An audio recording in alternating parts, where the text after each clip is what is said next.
வணக்கம்.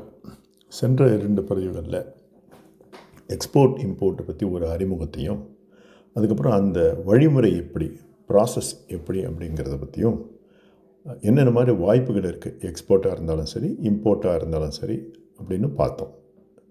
இந்த 3வது பதிவில் நம்ம பார்க்க போகிறது இந்த மார்க்கெட் ரிசர்ச் எப்படி பண்ணுறது, எந்த பொருளை நம்ம எக்ஸ்போர்ட் பண்ணலாம் அல்லது எந்த பொருளை நம்ம இம்போர்ட் பண்ணலாம் அப்படிங்கிறத பார்ப்போம்.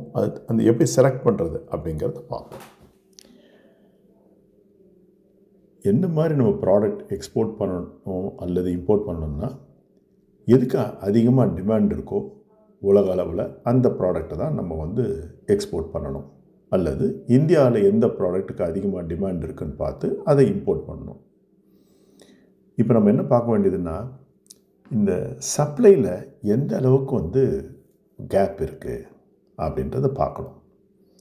என்னென்ன மாதிரி புது விதமான விஷயங்கள் நடந்துக்கிட்டு இருக்குது அப்படின்றத பார்க்கணும். உதாரணத்துக்கு சொல்லப்போனால், இந்தியாவில் நமக்கு இம்போர்ட் பண்ணணும் அப்படின்னு பார்க்கும்போது ஸ்கிராப் இம்போர்ட் ஒரு நல்ல வாய்ப்பாக அமையுது.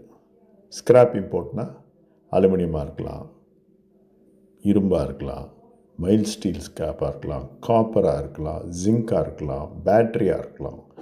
இதுக்கு எல்லாத்துக்குமே நல்லதொரு வாய்ப்பை நம்ம பார்க்குறோம்.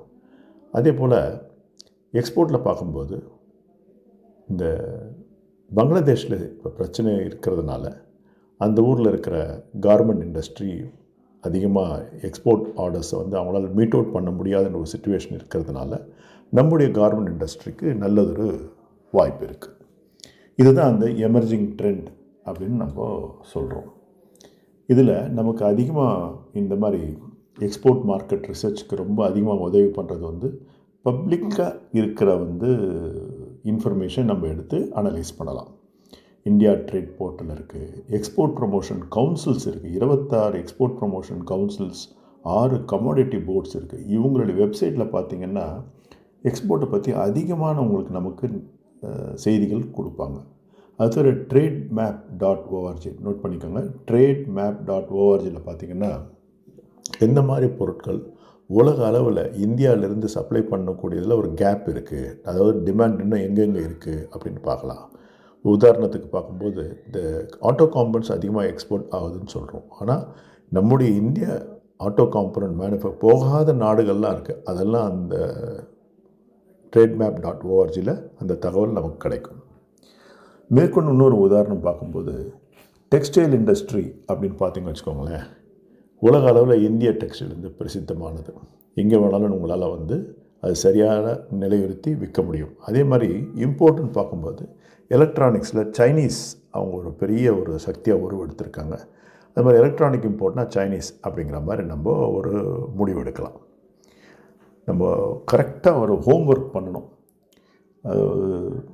எக்ஸ்போர்ட்டில் இப்போ இறங்குறதோ சரி, இம்போர்ட்டில் இறங்குறதோ சரி. சமீபத்தில் ஒருத்தர்கிட்ட பேசிகிட்டு இருந்தேன்.